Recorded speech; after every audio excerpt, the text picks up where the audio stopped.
So now I'm going to talk about a problem that happens in Sony cameras that Sony really needs to address and fix. This is on the A7R4. I do not own or can afford an A7S3. So yeah. So the problem is, as you see, mushy noise reduction. This is at ISO 32,000. We're going to go to the same ISO on the other camera I'll show you later on. So ISO 32,000 and the Cine 2 profile. This is like standard flat profile someone used to grade. Of course, autofocus is probably pretty good, although as you see my hand, it's probably blurry.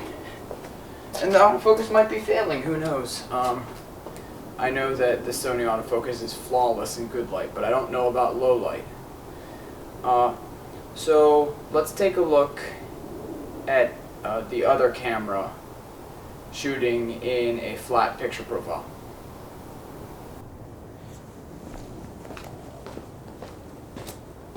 Okay, so this is in the flat profile of the Panasonic called Cinelight D. So the thing about this is that the Panasonic exposure reading is reading at -1, while the Sony at the exact same settings was reading at 0. It's very interesting how they read differently in exposure. Panasonic's probably taking more into account that this window right here is properly exposed, but the rest seems to be underexposed. As you can see, the grain is probably much more nice in general, rather than blurring and being a muddy mess in the dark.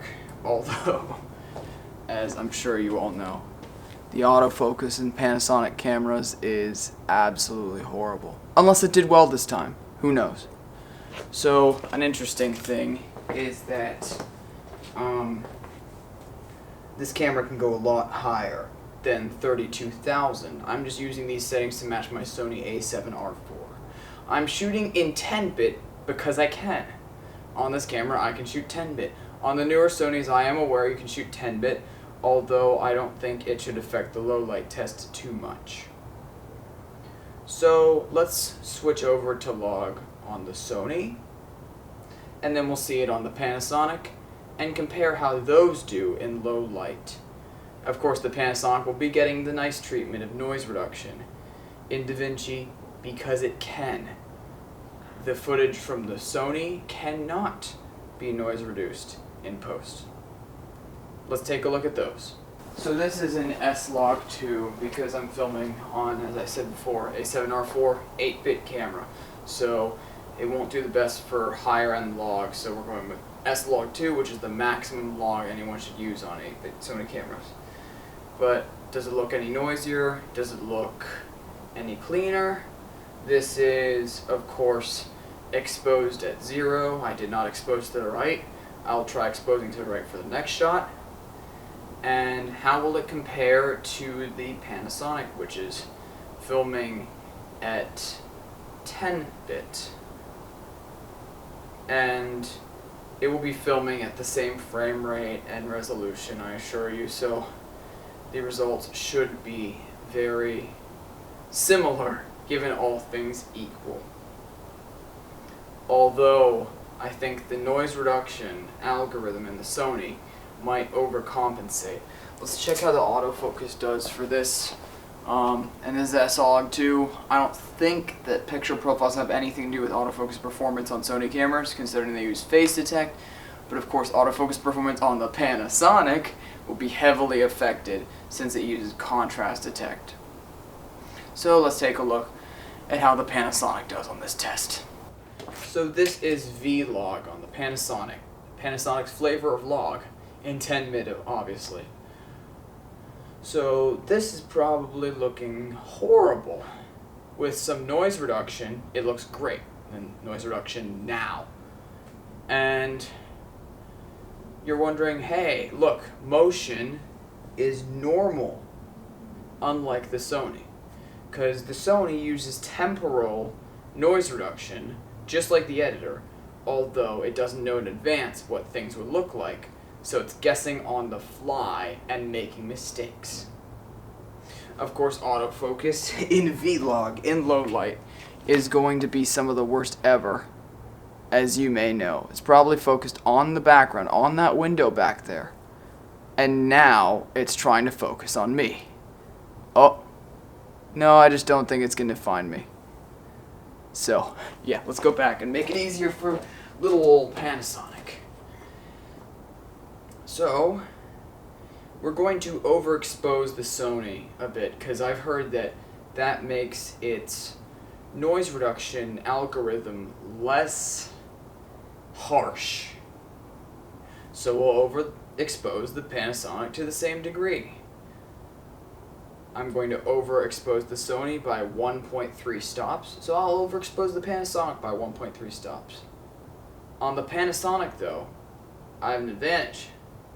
I can use ISO to do that, because I can push the ISO over, then pull it back down. So let's go ahead and do that. So now in S-Log2 I am exposing to the right using aperture, because on this lens I can actually set it up to f2.8, because on the Panasonic I'm stuck with a variable aperture lens, so I had to choose a common focal length between the two to match it. Now if I push it down in post, does it look cleaner compared to the last shot?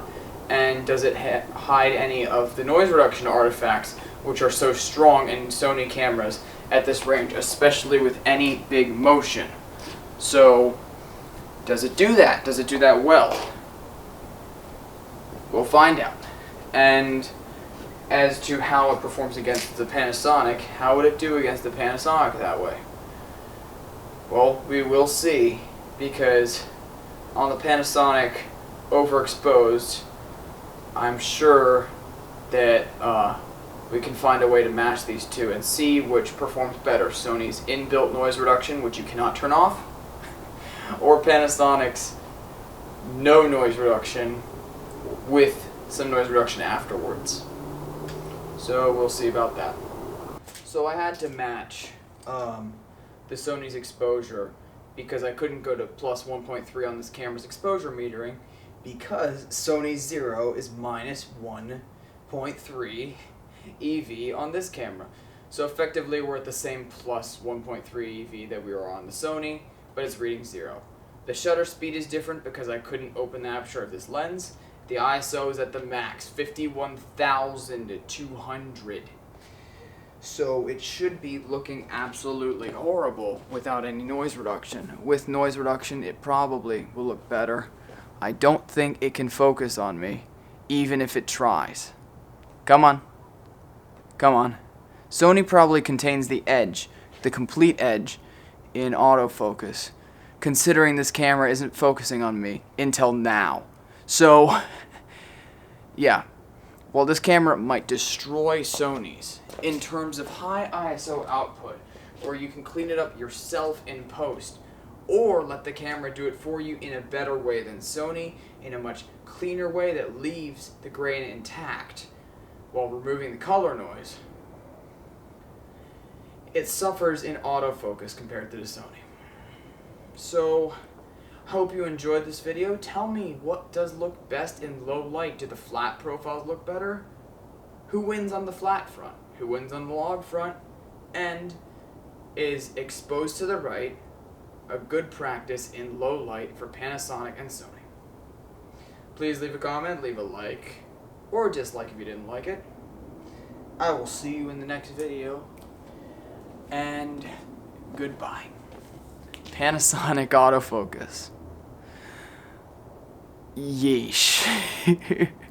Wait, there. Wait, no, there, it got me.